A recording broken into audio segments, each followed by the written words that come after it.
Hey guys, and welcome to another brand new video. In this video, we actually have some pretty big, I would say, leaks that came out over here when it comes to the next big step when it comes to PlayStation 5, huge acquisitions, and as well, their big competition with Xbox. We also have some other big news too when it comes to some ongoing games, some very intriguing Hogwarts Legacy and even Elden Ring news, and a few little various things to go and tie in throughout this video. But I think the big thing is going to be that there actually might be a huge acquisition that is in the works or may have already gone through. I was waiting for the actual publication of it as of well now. So if you guys are brand new, make sure you guys are subscribed with the notifications on. We have the Twitter and Twitch stream down below. We have the Target links down below, Amazon links, you just want to pick up your consoles, and everything else in between. And I appreciate y'all so much for watching. Now let's go dive into some kind of nifty and kind of cool news. So as you guys know, there's been a really big back and forth when it comes to acquisitions over here from both PlayStation and Xbox.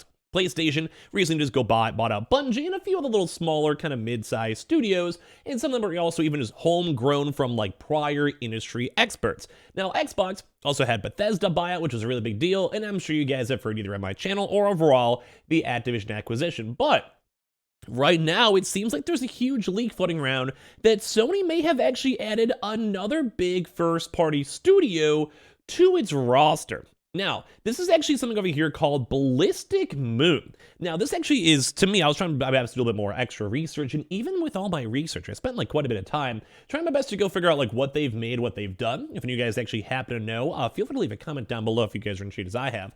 But as of right now, we've seen some very intriguing stuff. So basically, Sony has also been trying their best to, it kind of seems like, invest early into a well-established like indie studio or a development type studio, and then put the actual money they need to go then expand. Now, instead of it just being like a pure like, yeah, we'll go buy like say Activision, they're more like, let's go buy like a really good team of 20, 30 people, and after you have those 20, 30 people, you go and keep on giving them funding, they get more games, they get more announcements, and they can kind of fine-tune everything else too as well. So basically the big news with this is that Sony may have actually purchased the UK-based developer Ballistic Moon, a team that's rumored to be working on a really big Unreal Engine 5 powered AAA narrative-based single-player adventure game. Now that's a big mouthful, don't get me wrong, for the PlayStation 5. Now, a big thing to kind of note is that we've kind of been seeing this genre popping off relatively decently, so think maybe like Heavy Rain. Think maybe like Detroit, these types of like cinematic type games, and also a future Star Wars game that should be coming in the near future. So for this one, it looks like this team was already being like hardcore into a PlayStation 5 exclusive, and I'm sure maybe Sony saw the potential, maybe met with the leadership, or maybe they had like a funding raise and be like, yeah, we'll give you $5 million so you can hire people and expand out your team to get this game out quicker. And sometimes when you go and throw it, you already own 30% of the company, then Sony can be like, well, can we just buy it? Like, you guys, we got some potential here. We'll throw you an extra 10 mil, give us the equity, you're now a Sony powered group, and you're probably gonna be happy at the end of the day with having a bigger studio kind of protecting you. So it's intriguing too as well because with these acquisitions, they don't happen too frequently. They happen enough where it's intriguing when they happen, but there's usually kind of a big deal what it is. So overall, the news came over here from a job advertisement, from which we actually probably get a lot of leaks from that, for a senior dialogue designer at PlayStation Global that mentioned that candidates would be responsible for working on a AAA major game alongside our partners at studios such as Naughty Dog, Santa Monica Studio, Guerrilla Games, Firesprite, Ballistic Moon, which as you guys can see a little hide over there, is the one that's rumored to be bought out right now by Sony, London Studios, Hallmark Q, Media Molecule, Insomniac Games, Sucker Punch Productions, and more. Obviously, all those studios are wholly owned, apart so far, like with this big leak, from Ballistic Moon. The text ever since then, and people have been making articles on it, highlighting and stuff like that, has been edited out with the reference to the aforementioned UK developer removed. It's possible whoever wrote the copy for this job advertisement confused Ballistic Moon's second-party relationship with PlayStation as a first party, but it's also conceivable that Sony is based in the process of actually acquiring them, so as of right now, throughout the next few weeks or months, or maybe the acquisition's already done, and then whenever it's all fully regulatory approved, they can tweet it, they can announce it, and go from there. So this is cool because the more exclusives we get on PlayStation, the better. As I've kind of gone through their website too as well, you guys can probably go and see as they kind of go, I don't know what's open up on my camera, by the way. But when it comes to this one, we're seeing them like going on a massive hiring spree. Now, this has been harder for me over here because I'm like trying to figure out what they've even done. It might be a completely small new studio. I'm not sure. That's why I was asking a few guys. But they've been pushing for months. They're like, yeah, we want to have hires, new people, hires. Some shots over here. Welcome to the team. Hiring now. And it just seems like they almost got like a huge influx of cash from a company like, say, Sony over here. Like, Ballistic Moon is growing. Join our team. Make these games.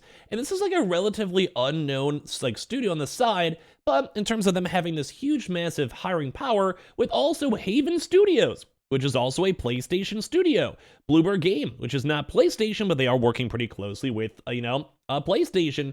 It does mean like this is actually some very intriguing stuff coming out. So just want to give you guys that big heads up for all of this the best we can. Now, in case you guys missed it too on the topic of Bluebird Team, Bluebird actually did a pretty cool announcement over here talking about how they've been working on a new game. For over a year now, Bluebird Team has been conducting pre-production works on a brand new title codenamed Project M. So as you guys know, Bluebird's been a little bit more on the spoopy horror type style games for a while, and well, this one's kind of cool. So basically, Draw Distance Dev, creators of the Serial Cleaner franchise, have been chosen as its like proper developer. It's always nice to go and see new games on the way over here. Now, some big also other news too is also in regards now for Dead Island. Now, I'm actually a little bit hyped up for this game too, but this game is actually now confirmed to be even releasing even earlier, which is that's crazy. For me, who's someone over here in the game industry, most games nowadays take the extra like 6 months to go and fine-tune their game and still launch shoddily. Dead Island is actually now announced and it's going to be announcing a week earlier. So, just in case you guys have the pre-orders, you guys are excited for it. Yeah, it's going to be April 21st as of now. Very, very intriguing stuff. We also have some even more intriguing news in regards now to everything with the UK, where it seems like in the United States and the UK global sales, the PlayStation has been doing fantastic over here. So basically over here, if you guys look for the January 2022 NPD thread, they basically had around $4.3 billion in a decline of around 5% in comparison to the initial launch over here. And then video game hardware spending was flat, while content 5%, accessories 14 also was actually falling. So we actually had a really good last few months of video game sales, but year over year has been really, really rough. January 2023 marks the first time the US video game market experienced a year-on-year decline since September 2022, when the consumer spending reached 4% below those levels too on top of that. So these are some of the best-selling games over here more in the United States market, where we have Call of Duty #1, Dead Space, which I've been playing up on my Twitch stream. I'll try to beat that up the next few days. Madden, FIFA, Fire Emblem, the brand new one. I've been seeing some folks streaming that up on Twitch.